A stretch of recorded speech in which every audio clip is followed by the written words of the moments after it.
Bin Beqirin, ish futbollistin e kombëtare, se kam në një komunikim të drejtë për drejtë nga Shtetet e Bashkuara të Amerikës. Beqiri, përshëndetje, faleminderit, mirë dita atje ku jeni ju. Përshëndetje. Si të duk formacioni? Duket interesant. Normalisht nuk ka shumë ndryshime, por shpresojmë që të jenë efikas dhe të na shërbejnë për pretendimet që kemi në këtë ndeshje. Shef, me dihet që është vetëm rezultat është fitoria. E qartë. Shpresojmë. Mitaj, Ajeti, Gjimshiti dhe Hysaj në mbrojtje të diskutojmë të gjitha repartet pra për të marrë pak një mendim nga ju se si ju duket vendosja e Silvinjos. Për shembull, e nisim me mbrojtjen. Mitaj, Ajeti, Gjimshiti dhe Hysaj i pa ndryshuar formacioni që ishte pra dhe me Serbi.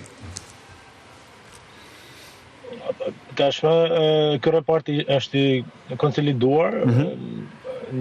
Një repart që besoj që është në repartet më të mira që kemi, në reparti mbrojtjes, jo vetëm në neshjet e fundit, por në përgjithësi ky repart ka bërë mirë, vazhdimsi, po jo vetëm me Silvinën, po edhe me trajnerët e më përparshëm, si me Rehen apo me Debiazin, tashmë edhe me Silvinën, ky repart duket që është një garanci në vete. Shpresojmë që të jetë edhe në vazhdimsi, se me të vërtet kemi lojtarë të mirë në këtë repart, që shpresojmë pse jo edhe të përfitojmë edhe në aspektin sulmues nga këto lojtarë. E qartë.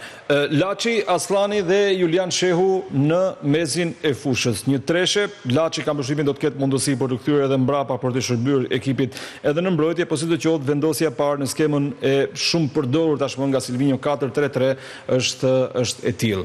Do preferoje diçka tjetër apo kjo është një treshe e cila jep një farë garancie të paktën në minutat e para të lojës, Beqiri? Duket një treshe që edhe kjo është e konsoliduar, sidomos ardha e Shehut, një lojtar që kohët e fundit ka filluar duke u afirmuar me kombëtaren, ka krijuar një stabilitet në mesfush. Jo se më përpara lojtarë që kanë luajtur nuk kanë pas stabilitet, po mendoj që edhe me shtatlartësinë që ka Shehu, i ka dhënë edhe një farë sigurie në goditje standardet në ekip. Kështu që tek pjesa teknike nëse mund ta çojmë kështu, mendoj që Shehu po bën mirë tek thyrja e aksioneve, kurse te ndërtimi besoj është i përfshirë, po mendoj që Aslani dhe Laçi janë me shumë tipare sulmuese që mund të ndikojnë rrezikshmëri, pse jo, domethënë edhe duke shënuar shpeshherë ato e kanë bërë një gjatë tillë, por mendoj që është okay me këtë treshën mesfush dhe shpresojmë që të kemi rezultat, sepse dihet ekipi i Andorës do të mbrohet me shumë forca dhe Aslani apo dhe Laçi duhet të jenë ato si sulmuesët e mshehur që mund të krijojnë, mund vinë papritur në zonën e Andorës për të shënuar. Pra mendoj që të dy janë lojtarë që shpresojmë që të jenë rezultativ në aspektin sulmues për ndeshjen e sotme. Janë pamjet e drejtë për drejta të nxemjes tërvitjes, mund ta quajmë përpara ndeshjes të ekipit ton kombëtar, ndërsa më bëri përshtypje që pavarësisht se nuk është i aktivizuar nga minuta e parë, pash në pamje Myrtë Uzunin, i cili dukej shumë i angazhuar, ndoshta shpreson për të marrë një minutë gjatë ndeshjes, Beqiri. Shpresojmë, Uzuni ka treguar veten që është lojtar cilësor, jo më ka karriera e tij me shumë ekipe në nivel shumë të lartë, tregon që e kemi fatin ta kemi në ekipin ton. Shpresojmë që të marrin minutat e duhura dhe të jetë një pikë kryesore e kombëtarës son në ndeshjen e sotme.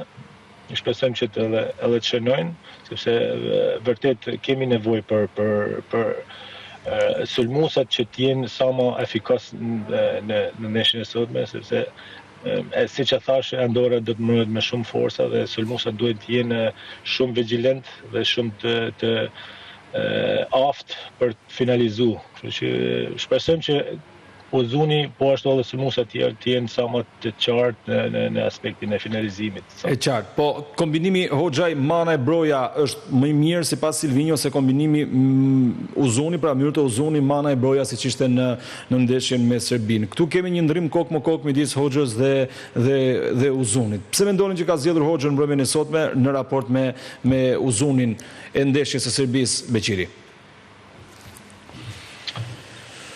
Mendoj që Uzuni ka më shumë tipare sulmuese, kurse në aspektin në fazën defensive ndoshta mund të jetë pak më tolerant nëse mund ta quajmë kështu, kurse Silvinjo mendojnë që të mendojnë edhe në aspektin e mbrojtjes, sepse dihet tashme në momentin që ekipi nuk e ka topin në zotërim, është në fazën e mbrojtjes dhe gjithë ekipi duhet mbrojë, duke filluar nga maja sulmit. Dhe në këtë aspekt Hoxha në fazën e presingut ose në fazën mbrojtëse është më i qartë. Po ashtu edhe në fazën sulmuese sigurisht ka tregu, sidomos për periudhën e fundit me skuadrën e tij Dinamo Zagrebin, duke shënuar edhe gola, ka tregu një nivel shumë të lartë, shumë të mirë dhe shpresojmë që ta realizojë edhe sot. Në qartë. Ndërkohë, për të ndalur tek gjendja totale e ekipit, çfarë duhet të ketë parasysh përballë një ekipi si Andorra që në ndeshjen e parë që patëm pra në nisje të këtyre eliminatorëve të kampionatit botror morëm një rezultat relativisht të lehtë, mund ta quajmë, i cili ishte 3-0. Është ndeshja më e mirë që kemi bërë sa i takon rezultatit gjithmonë në të gjitha ndeshjet e tjera të eliminatorëve, sepse vetëm Andorrës e kemi shënuar 3-0, më pas me nga një gol e kemi arritur maksimumin në shënime dhe në gjetje të rrugës së Rrjetës, Beqiri. Ndeshja sotme ka një specifike shumë veçantë, është po ta quajmë kështu shumë delikate në aspektin e objektive që ka ekipi, pjesëmarrjen në kampionatin botror, por sigurisht ndallë parë duhet të marrim pjesë tek play-offi. Dhe ndeshja me Andorrën ka të sikletin, duke ditur që shpeshherë ne kemi zhgënjur me ekipet e vogla, po ashtu edhe nga presioni i madh, nga tërësnia e madhe që duhet patjetër të merret rezultati, është pak e sikletshme këtë drejtim, por shpresojmë që dhe kam besim plot që ekipi do të di të menaxhojë dhe të marrë rezultatin që dhe ato 3 pikë e shumë kërkuara që na qetëson pakten duke shpresuar edhe një rezultat negativ të Serbisë për të marrë pjesë në ndeshjet e play-offit. Është ajo objektivi. Ndoshta nuk pretendoj shumë të zhvillojmë lojë bukur, por të marrim rezultatin, sepse është shumë i domosdoshëm dhe mos ta humbasim këtë rast për të marrë pjesë në ndeshjet e play-offit. Sa e parashikon rezultatin, Beqiri?